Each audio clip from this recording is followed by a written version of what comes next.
All right, now we're all set up. We have our disc in place. We're ready for our first run. So for the first run, we're gonna leave the low pressure section at atmospheric pressure. So the first thing we're gonna do is we're gonna verify that we are at atmospheric pressure. So I'm gonna select my vacuum gauge. If I look at that, I'm at 0 value, again indicating atmospheric pressure. Both of my shutoff valves are closed, which is gonna allow me to pressurize the system without any air leakage. If I look at my selector, I have selector set for pressure. So again, this is gonna allow me to pressurize the high pressure section from the compressed air system in the wall. Now that I have that selected, I'm verifying that my needle valve is closed. I'm gonna put on pressure to the system. So I've turned on pressure from the compressed air system. My needle valve is still closed. So if we look again, we're at a 0 reading in our high pressure section, again indicating that it's still at atmospheric pressure. Now as I open my needle valve, we're gonna see that the pressure is gonna begin to rise. Pressure is rising. I'm gonna speed this up a little bit by opening the needle valve more. And it's gonna rise until we have a burst.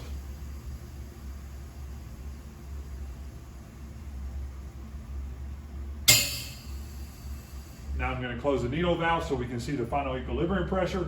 For my estimation, the burst pressure showed at about 53 PSI. We can also see that the vent successfully triggered and captured on the oscilloscope. Yeah, if we look at our gauge reading, it's normalizing at about 31 PSI, indicating the final pressure in the system.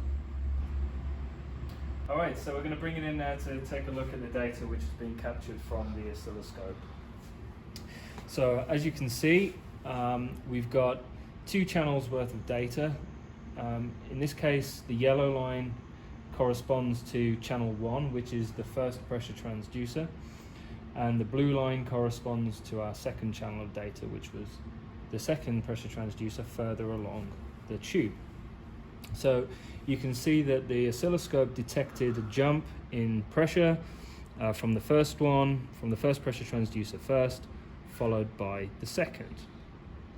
And then what happens is the shock wave actually reflects off the far end of the shock tube and then passes the pressure transducers in the opposite direction, right? So then we get a pressure jump on sensor 2 first, followed by sensor 1.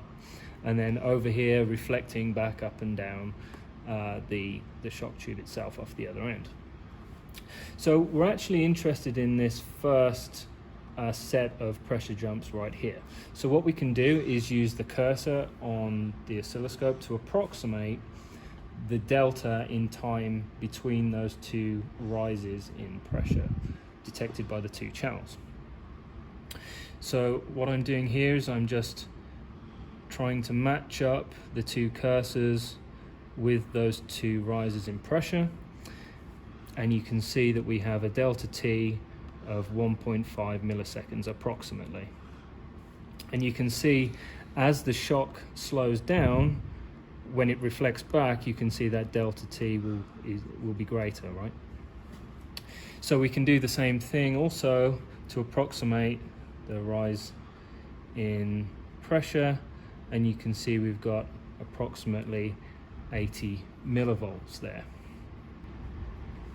All right, so now we've seen the estimation using the cursors that are built into the oscilloscope, but we want to save the data so that we can have a better analysis. So we've got a USB drive inserted into the oscilloscope itself. We're going to save. First thing we want to do is we're just going to save the image. That's not going to give us any data, but it allows us just to have a reference. So we're going to save waveform image.